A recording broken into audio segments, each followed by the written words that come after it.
Tentu masyarakat yang ideal, ya, masyarakat Islam yang diidealkan adalah pertama adalah masyarakat yang menegakkan keadilan, ya. Jadi yang jangan kita bayangkan menciptakan masyarakat yang Islami itu adalah masyarakat yang semuanya sholat, misalkan, semuanya harus sholat, semuanya harus puasa, begitu misalkan. Tidak. Jangan kita mengambil angel dari angel yang ini. Dari sudut pandang ini harus kita hindari.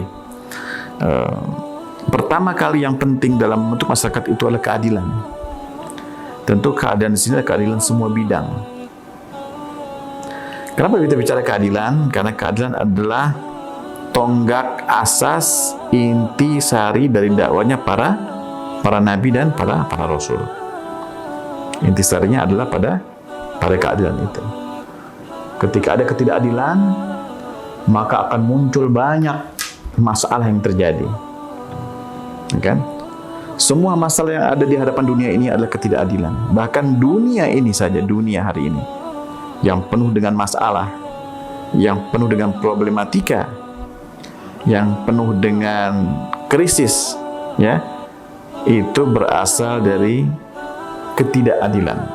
Adanya sesuatu yang kita sebut ketidakadilan. Keadilannya itu miring, ya, oleng. Dia tidak tegak. Jadi perlu ditegakkan keadaan itu.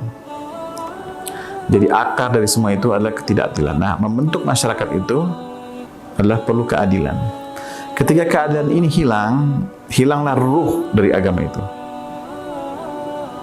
Agama itu kehilangan ruhnya karena tak keadilan. Jadi sekali lagi, jangan memandang satu masyarakat Islam yang ideal itu adalah masyarakat, sekali lagi ya, masyarakat Islam itu yang ideal itu adalah masyarakat yang sholat semuanya di masjid, full masjidnya misalkan. Mau puasa, orang harus puasa, kalau semuanya puasa ideal. Tidak seperti itu. Sholat itu penting, puasa itu wajib, ya. Tetapi ibadah-ibadah ini kan ibadah-ibadah yang antara hamba dengan Tuhannya, gitu. Seorang hamba dengan Tuhannya. Beda dengan keadilan itu sendiri. Keadilan kita memang diperintahkan untuk menegakkan keadilan oleh agama. Tetapi ketika keadilan tidak ditegakkan, yang ada adalah kehancuran. Kehancuran ini efeknya kemana-mana. Efeknya kemana-mana. Beda misalkan kalau orang itu tidak sholat. Kalau orang tidak sholat, misalkan efeknya ke dirinya sendiri. Nah, ini perbedaannya. Inilah sekali lagi bukan mengkerdilkan kedudukan sholat, ya. Ini sholat tetap adalah salah satu ibadah yang penting, ya. Sebut dengan imaduddin, ya. Sebutan imaduddin artinya tiang agama, begitu. Tetapi hubungannya dengan kita, hubungannya dengan penganut, dengan seorang muslim, tapi tidak keadilan. Jadi kalau kita mau menilai masyarakat yang paling Islam itu masyarakat yang mana? Masyarakat yang Islami adalah masyarakat yang di dalamnya ada keadilan. Itu jawabannya. Nah, kita sering tidak angah nih, sering kita tidak perhatian atau lupa mungkin bahwa keadilan itu juga perintah agama. Ya kan? Ada banyak perintah agama, ada banyak contoh dari Nabi misalkan bagaimana Nabi itu berbuat adil. Dan bukan hanya Rasulullah Shallallahu Alaihi Wasallam, tapi juga para Anbiya, para Rasul sebelum itu. Keadaan ini adalah penting buat kita. Jadi masyarakat yang paling adil lah adalah masyarakat paling Islami. Dan bisa jadi hasilnya, realitanya, yang non-Muslim ketika mempraktekkan keadilan, dia adalah masyarakat yang Islami. Dari sudut ini masyarakat yang Islami. Bukan masyarakat Muslim, tapi masyarakat yang ada nilai-nilai Islam di dalamnya.